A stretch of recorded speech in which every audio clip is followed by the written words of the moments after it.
यहाँ पैदाइशी सेठ नहीं के बराबर है। ये सरकार किसी पे कुछ ध्यान दे नहीं पा रही है। और ज़्यादा वो होता है तो देखते हैं कि कौन सा मुद्दा उठाना चाहिए कि जिसकी वजह से आवाम का ध्यान उधर चला जाए कि पैसा कहाँ चला गया। सेल 10 से लेके 50% की छूट।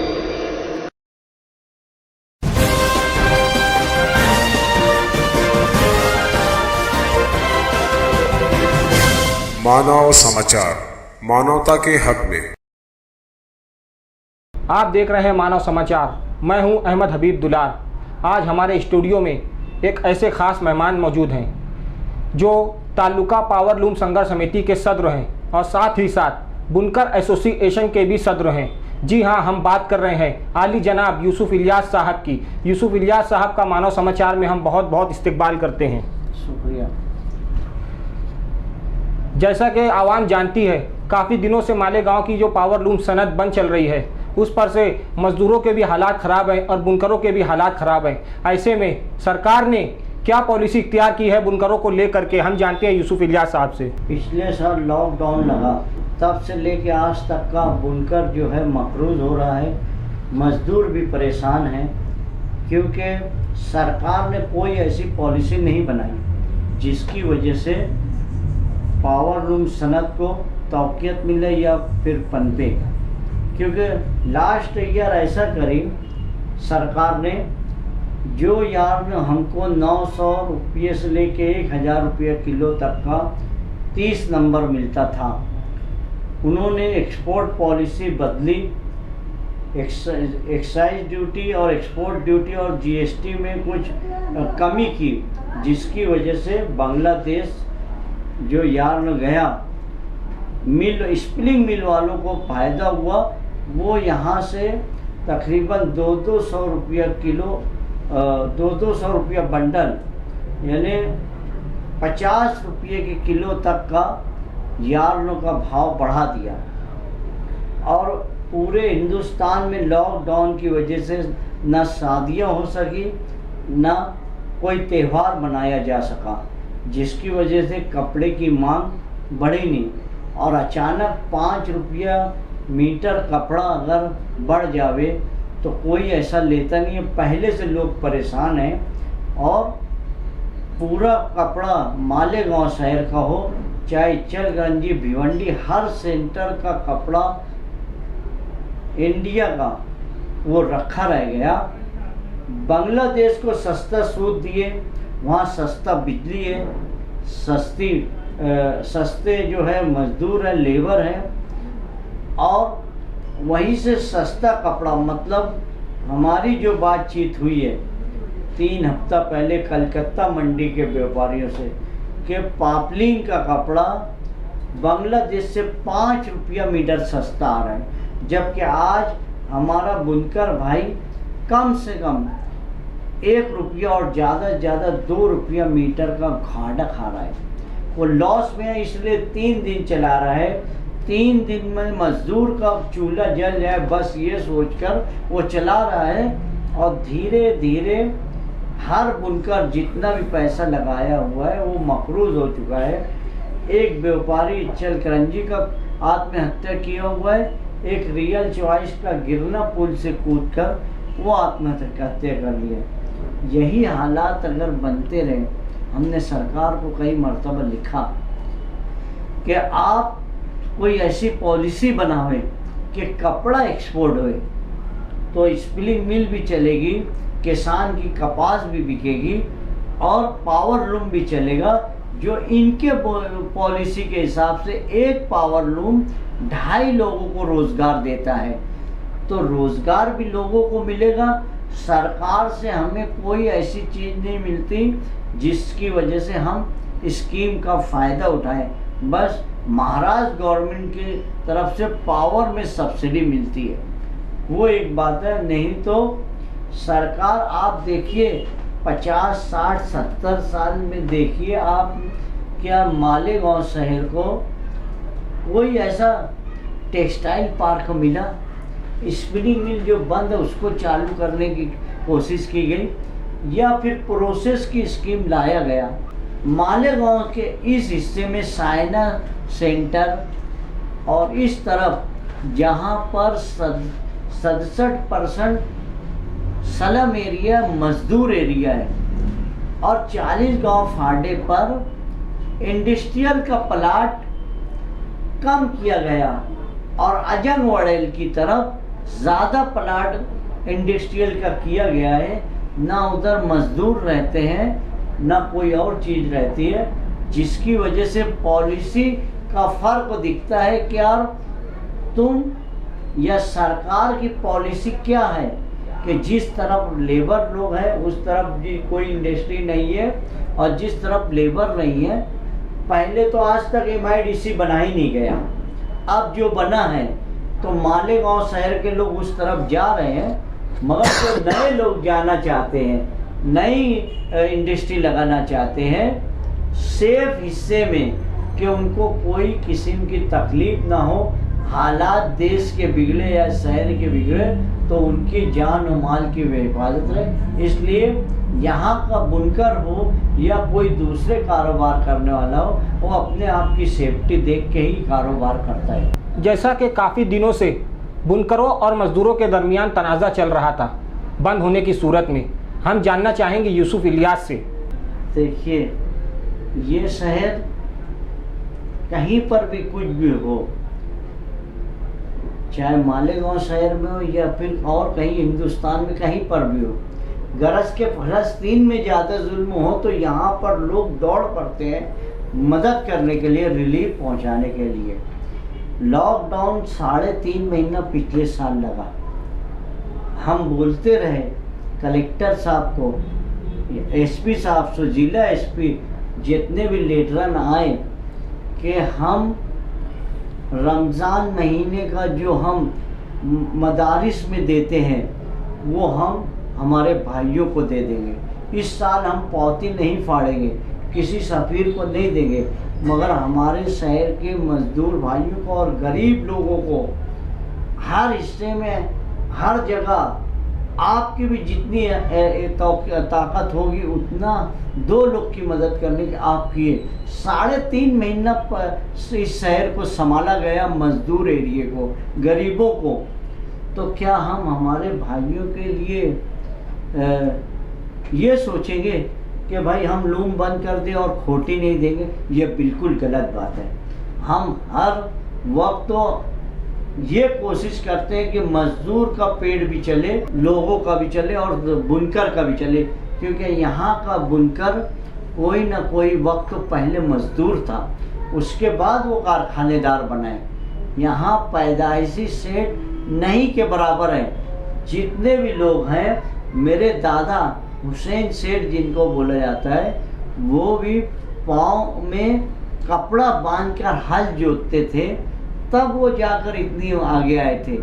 तो मैं नहीं मानता, ये ब्लू बर्ड वाले हैं जो उनके जो वालिद हैं वो कैंप में रहते थे और हमारे कंपाउंड में 4 लूम चलता था, रात में आते थे, यानी वो भी लूम चलाए हैं। शमसू सेठ जो बड़ा ग्रुप चलाते थे लीडर, उनका भी पावर लूम 2 लूम हमारे वहाँ चलता था। ये सब आप सच्चाई देखिए, मतलब समझिए हर सेठ यहाँ पर, हर कारखानेदार पहले कोई ना कोई ज़मरे में मजदूर ही था।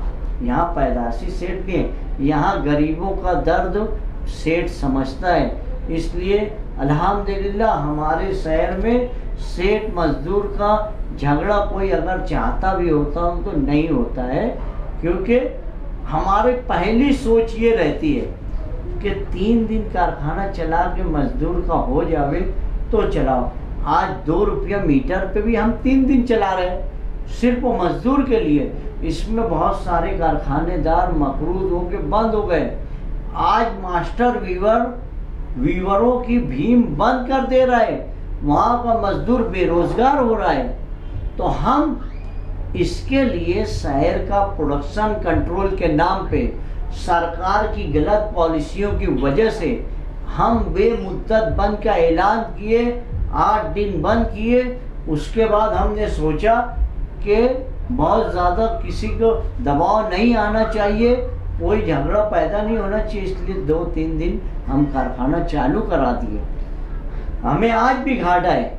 अगर ये लड़ाने का काम या इस तहरीक को डायनामाइट करने के लिए जो कुछ भी अगर ये लोग किए होंगे, जिसके दिल में जो होगा वो आपको आने वाले वक्त तो दिखेगा कि इस शहर का कितना बड़ा नुकसान कोई किया है। आज बात नहीं बोलूँगा मैं, मगर आप मालूमात ले लीजिए। परसों कारखाना चालू हुआ है दिन में कुछ, कल पूरा शहर चालू हुआ, बहुत से कारखाने आज भी बंद हैं। तो 1 पैसा या 1 मीटर कोई मांगा क्या तांबा काड़ा पे?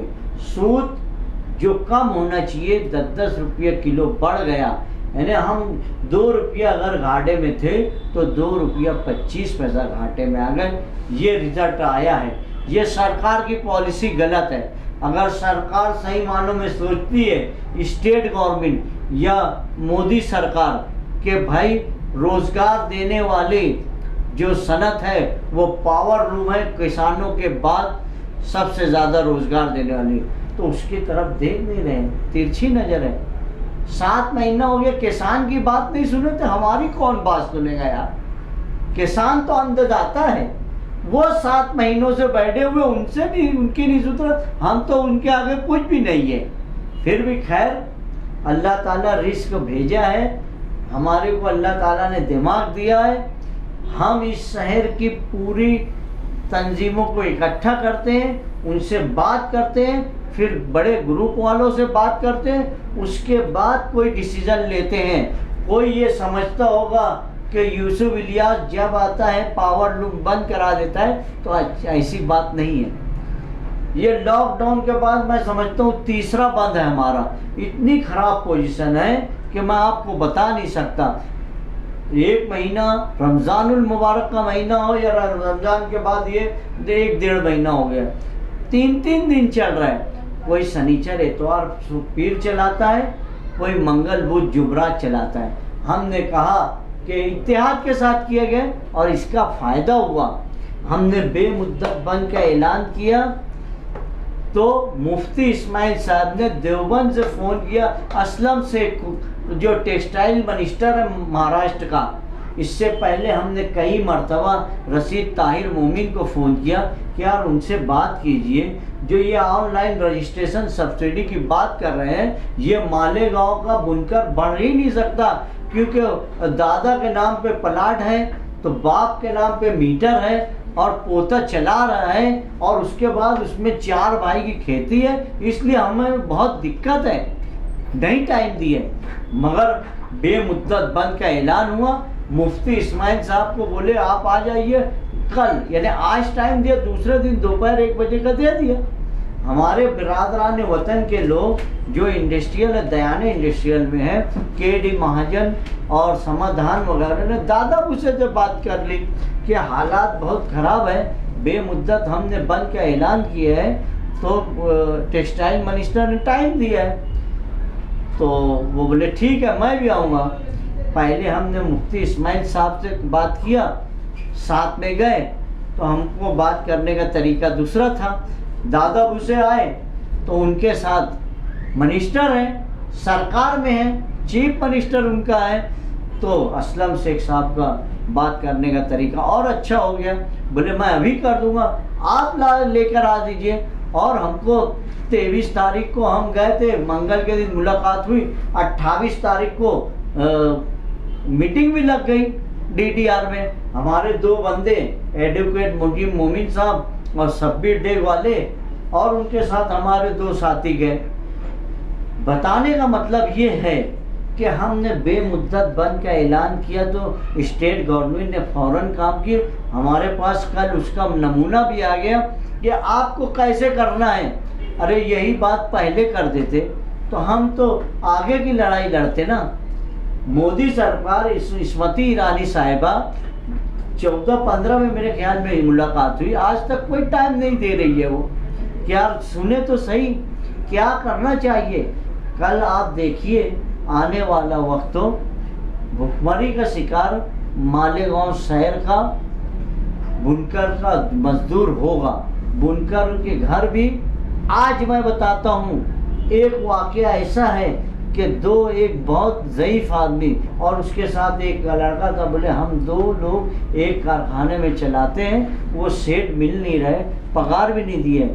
वो धीरे से बोले कि हमारे घर में खाने को नहीं है। ये सिचुएशन है शहर में। कल भिवंडी के लोग आए थे मेरे पास, उन्होंने कहा यही हालत भिवंडी में भी है, बहुत सारे लोगों के घरों में खाने का नहीं है। देखिए हमारे शहर में ऐसे बहुत हालात पैदा हुए, फौरन सालन रिलीफ में लोग 5 रुपये का बेचते थे, रोटी कम की बेचते थे। आज क्यों नहीं कर रहे भाई? सब अपने अपना मुफाद परस्ती हो गई है क्या इस शहर में? करना चाहिए। आज हालात खराब हो गए, 3 दिन पावर लूम चल रहा है, मजदूर का पेट भरना चाहिए। हर महल्ले में हर जगह रिलीफ का सालन वगैरह चलना चाहिए, ये सोचना चाहिए। इस चैनल के जरिए से मैं बोल रहा हूँ, हमारी जितनी असात है हम वो करते रहते हैं। किसी को हमारे को कि हमारे रसूल ने बताया है, किसी की मदद करो तो एक हाथ से तो दो तो दूसरे हाथ को नहीं पता चलना चाहिए। यही वजह से हम इंशाअल्लाह ये करते रहते हैं। रिस्क हमारा अल्लाह ताला लिखा है, ऐसी सरकार आते जाते रहेगी, हम मुकाबला करते रहेंगे। हम यूसुफ इलियास साहब से जानना चाहेंगे कि इतने ज़्यादा मेमोरेंडम देने के बाद और इतनी हड़तालें करने के बाद भी सरकार कोई मांग कबूल क्यों नहीं करती? सरकार 4 कारपोरेट सेक्टर हैं, अडानी, अंबानी और ऐसे ही बहुत लोग हैं, उनकी जेबें भर रही हैं। गरीब से गरीब होता जा रहा है और 4 लोगों की जेबें भरे जा रही है। आप देखिए कि क्रूड ऑयल का भाव आज क्या है और पेट्रोल का क्या भाव है। इससे महंगाई बढ़ती है। जो किराया हमको 2 रुपया किलो साउथ से यार लाने का यहाँ लगता था, डीजल 60 रुपया 55, 60, 70 तक था, तो 2 रुपये में आता था। आज हमारा किराया 5 रुपया किलो बोल रहे हैं ट्रांसपोर्ट वाले। तो मुझे बताइए कपड़ा सस्ता होगा या महंगा? हमारी कास्टिंग बढ़ेगी तो कौन खरीदेगा? बांग्लादेश, चाइना, पाकिस्तान, ये बांग्लादेश के जरिए से कलकत्ते में आता है, पूरे हिंदुस्तान में आ जाता है। श्रीलंका की तरफ से चेन्नई में आता है, पूरे हिंदुस्तान में सस्ता कपड़ा आ जाता है। आपका तो टैक्स भी गया देश का और कपड़ा भी नहीं बिक रहा है। तो सरकार को सोचना चाहिए ना, टेक्सटाइल पॉलिसी बनाना चाहिए। ये सरकार किसी पे कुछ ध्यान दे नहीं पा रही है। इनको सिर्फ जातिवाद करना, कम्युनल करना, हिंदू मुसलमान करके पूरे देश को उलझाना, कोई सरकार की पॉलिसी नहीं बना रही है ये सरकार सिर्फ राज कर रही है और 4 लोगों का जेब भर रही है, बस इतना ही है। बहुत ज़्यादा वो होता है तो देखते हैं कि कौन सा मुद्दा उठाना चाहिए कि जिसकी वजह से आवाम का ध्यान उधर चला जाए और लोग अपने अपने में रहते हैं। अपोजिशन कमज़ोर है। सरकार की पॉलिसी टेक्सटाइल की बनना चाहिए नए तरीके से कि छोटे से छोटा बुनकर भी चले, वो भी कमावे, इसको सरकार बोलते हैं। महाराष्ट्र गवर्नमेंट जो है, कपास मराठवाड़ा में तैयार होती है, वहाँ निकलती है और पूरी कपास गुजरात, कर्नाटक, तमिलनाडु, केरला जाती है और वहाँ पर एक्साइज ड्यूटी देती है, वो स्टेट को फ़ायदा होता है और उसके बाद महाराष्ट्र में आती है। महाराष्ट्र का कपड़ा गुजरात और राजस्थान, कलकत्ता जाके फिर महाराष्ट्र का हाथ खाली है। अगर महाराष्ट्र सरकार सोचे कि यहीं कपास तैयार हो, यहीं पर स्पिनिंग मिल बने, यार्न यहीं बने, यहीं कपड़ा बने और यहीं प्रोसेस हो जावे, तो सब चीज़ महाराष्ट्र गवर्नमेंट को मिलेगी। सरकार को कम से कम दाम में हमारा कपड़ा तैयार होगा, क्योंकि ट्रांसपोर्टिंग का जाना फिर आना और फिर उसके बाद यहाँ से प्रोसेस करके वहाँ जाना तो महंगा हो जाता है। ये सोचने की बात है। टेक्सटाइल पार्क नहीं दिए। टेक्सटाइल पार्क का मतलब यही है कि कपास अंदर जाए और बिना हुआ और पक्का करके कपड़ा, ड्रेस मटेरियल बाहर आए, उसको टेक्सटाइल पार्क बोला जाता है। बंद बंद बंद, इस तरह के हालात कब तक चलते रहेंगे? जब तक सरकार सोचेगी नहीं। अगर आज लॉकडाउन है, लोकल ट्रेन बंद है, 4 बजे तक का वक्त है दुकानें खोलने का।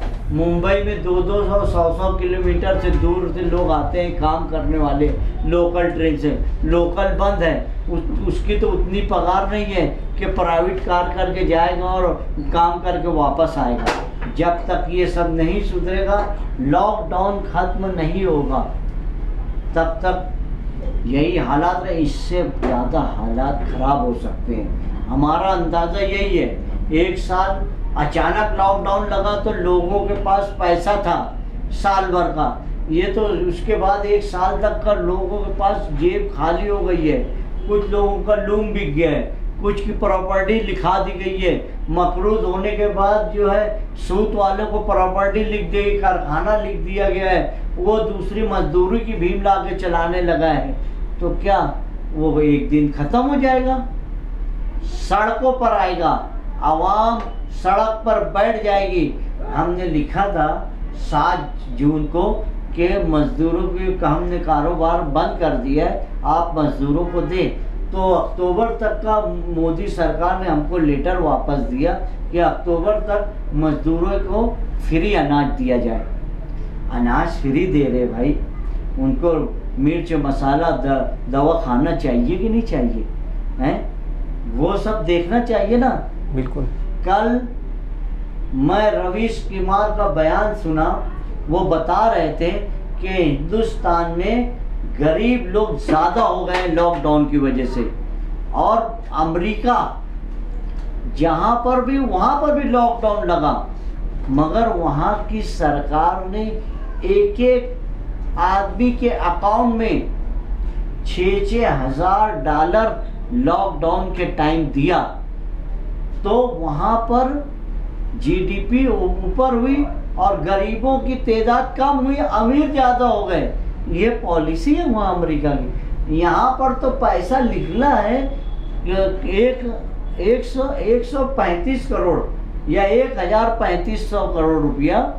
वो मुझे बताइए, मैं तो ऐसा सुना हूँ कि चंद औरतें बोली हैं कि मेरे अकाउंट में 500 आया, 1000 आया, ये हम सुने। बाकी पैसा कहाँ चला गया? सरकार पूछी क्या कि किसके अकाउंट में पैसा गया है, किसके में नहीं गया है, कौन क्या कर रहा है? यहाँ क्यों गरीबी की सतह के नीचे लोग ज़्यादा लोग हो गए? क्या वजह है? अगर 135 करोड़ देश 1,40,000 महीने का जीएसटी बचाने वाला देश, वो पैसा कहाँ गया? जो पेट्रोल का दाम 50 रुपया रहना चाहिए वो 105 रुपया है आज। इतना टैक्स लगाने के बाद वो टैक्स कहाँ गया? कौन पूछेगा इनसे? क्यों गरीबी बढ़ रही है? बस सब अपना आराम से बैठे हुए हैं, अपोजिशन कमज़ोर है, कोई का देखता नहीं है। लीडर अपना एसी ऑफिस में बैठा हुआ है, चल रहा है। बहुत ज़्यादा लोग उठाते हैं आवाज़। अभी मेरे को बम्बई हाई कोर्ट मेरे ख्याल में बोली है कि अब लीडर अगर आंदोलन करेंगे तो यहाँ कोर्ट बंद है, केस कौन लड़ेगा? ऐसा मेरे ख्याल में टीवी पे बोले, इसलिए बोले आंदोलन मत करो, लोगों को खाने को तो दीजिए। जो मुंबई के अंदर अगर एक बंदा यूपी बिहार का होटल में जो काम करता था वो बेरोजगार है, उसके अकाउंट में पैसा चाहिए कि नहीं चाहिए? ये सरकार को सोचना चाहिए। अपने वहाँ तो ऐसा है कि ऑक्सीजन कम पड़ी तो पूरी दुनिया से ऑक्सीजन लोग मदद करने आए। तो ये कौन सा देश है? ये तो मेरे को बात समझ में नहीं आती। मैंने कहा ना 7 महीने से किसान बैठा है, उसकी बात तो नहीं सुनी जा रही है। तो हम तो बुनकर हैं, हम तो बिखरे हुए लोग हैं। यानी वो एक मिसाल है हमारे में, निहाल साहब हमेशा बोलते थे 12 जुलाहा 13 हुक्का, फिर भी तुक्कम तुक्का। यानी एक जागा भी है तो जुलाहा जो है ना, बुनकर जो ना आपस में लड़ता ही है। ये आपस में लड़ा तो हुकूमत से क्या हम मनवाएंगे? हम जानना चाहेंगे कि बुनकरों को मालेगांव कॉरपोरेशन की क्या मदद हासिल है। अल्लाह अकबर। मालेगांव कारपोरेशन ऐसा है 400 से 450 करोड़ की कारपोरेशन है। 2001 से कारपोरेशन बनी है। अगर कोई एक्सपर्ट को आप बुलवाएंगे और बोलेंगे यहाँ इतना टैक्स जमा होता है और ये हालात है, तो वो बोलेगा कि इतना रुपया अगर मेरे को देंगे, एक्सपर्ट बोलेगा, तो मैं सिंगापुर बनाकर छोड़ दूंगा।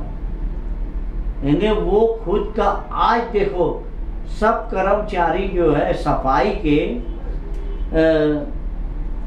कारपोरेशन के गेट पे बैठे हुए, न्यूज़ में देखा मैं 350। और आप ही चैनल, आपके चैनल से देखिए कि यार कभी जाफरनगर में जाते हो, गटर साफ नहीं है, रोड पे पानी है और मस्जिद के लोग नापाक हो रहे हैं, ऐसा आप बताते। अगर ये 350 कर्मचारी थे पहले से, तो ये कहाँ सफाई कर रहे थे? कौन इंक्वायरी कर रहा था? कौन कारपोरेटर पूछता है? देखिए पुल के उस पार अगर एक दिन झाड़ू नहीं मारा जाता है या गटर साफ नहीं होती है, तो एक आम आदमी वो सेंटर पे जाता है कि क्यों नहीं आया मेरी तरफ सब। यहाँ तो महीनों कारखाने के कोने पर या मोहल्ले के कोने पर कचरा पड़ा रहता है, कोई एक बंदा जाकर नहीं बोलता है। वहाँ कारपोरेटर को बोलेगा अबे यार वो कचरा उठा नहीं है। अरे तुम टैक्स देते हो, एक बुनकर, एक 24 लोगों का कारखानेदार 25,000 रुपया टैक्स देता है, केर पट्टी देता है, उसको पूछना चाहिए ना, कमिश्नर को लेटर लिखना चाहिए कि यार आप अगर पगार 37% पगार बांटी जाती है कारपोरेशन की, यानी 400 करोड़ रुपये साल का देखा जाए ना, तो जिसमें से 37% पगार में जाता है। इतनी पगार बांटने के बावजूद हमारा शहर खंडर की खंडर है। अगर सही मानों में ये कारपोरेशन के लोग अगर सोचते ना, तो मिनी स्पिनिंग मिल लगा कर देते, जगह देते कि ये कारपोरेशन की फ्री जगह है, यहाँ पर आप स्पिनिंग मिल लगाइए और करिए आपको जो करना है। पहले जो है ओपन स्पेस के बाजू में एक जगह छोड़ी जाती थी जिसको बोलते थे खुर्री तन्ना, यानी बुनकर का जो है ना वो बीम बनाने का ताना जो है ना वो वहाँ पर करता था। उस वक्त तो लोग ध्यान रखे। आज क्यों नहीं सोचती है कारपोरेशन? कारपोरेशन इतना ज़रूर देखती है कि मालदा के कौन से कोने में कारखाना बना है, बस्ती बसी है, उनके ऊपर टैक्स लगाओ, दयाने में लगाओ, दरे गाँव में लगाओ, मगर ये नहीं देखते कि हम उनको पानी पहुँचाए क्या, रोड गटर बनाए क्या। तो वो क्या बुनकरों की मदद करेंगे? बुनकरों से टैक्स लेते हैं, सबसे ज़्यादा बुनकर ही टैक्स देता है, चाहे मजदूर हो और चाहे कारखानेदार हो। मजदूर भी, बुनकर वो भी बिनता है ना, जो टैक्स उतरता है, जो 25,000 के कारखाने में काम करता है, वो मजदूर का भी हिस्सा है उसमें टैक्स देने में। तो कारपोरेशन से हमको कोई उम्मीद नहीं है। हाँ, अल्लाह ताला अगर कुछ ऐसा भेज दिए, ऐसे लोगों को भेजे जो बैतुल माल की हिफाजत भी करे और ऐसा वक्त लावे कि जैसे जिस वक्त तो नासिक को मालेगांव म्यूनसिपलिटी कर्ज देती थी, वैसा वक्त तो आ जाएगा कि कोई देहात को मालेगांव कारपोरेशन कर्ज दे रही है, इतना रुपया सिल्लक हो, आज सिल्लक हो सकता है, मगर पैसा कहाँ जा रहा है ये हमको नहीं समझ में आता, मगर टैक्स ज़रूर जमा हो रहा है। हमारा आखिरी सवाल है यूसुफ इलियास साहब से कि मुस्तकीम डिग्निटी ने कल कहा कि निहाल साहब के बाद से अब तक बुनकरों को इकट्ठा करने वाली शख्सियत अब तक नहीं आई। हम जानते हैं यूसुफ इलियास साहब से। अल्हम्दुलिल्लाह, मैं अल्लाह का लाख लाख शुक्र है कि मैं निहाल साहब के साथ कुछ दिन काम किया हूँ। जितने भी दिन काम किया हूँ उनके ही नक्श कदम पर चलने की कोशिश करता हूँ। हमारे से पहले यानी हम लोग की जो तंजीम थी, जितनी संगठनाएं हैं, इससे पहले कोई भी बंद करवाता था तो छूट फूट बंद होता था और बाकी 2 या 3 दिन में तहरीक टूट जाती थी। हम 11 तंजीमों को पहले बुलाते हैं, जितनी बुनकर संगठनाएं उनके जिम्मेदारों को बुलाते हैं। जितने लोग भी आ गए उनसे बात किया जाता है कि हालात बिगड़ गए हैं, अगर हम सनत को बचाने के लिए इत्तेहाद नहीं किए तो नुकसान हो सकता है। ऐसा तय होता है कि यार कुछ ना कुछ रास्ता निकालना चाहिए, प्रोडक्शन कंट्रोल करना चाहिए, तो फिर बड़े ग्रुपों से बात की जाती है।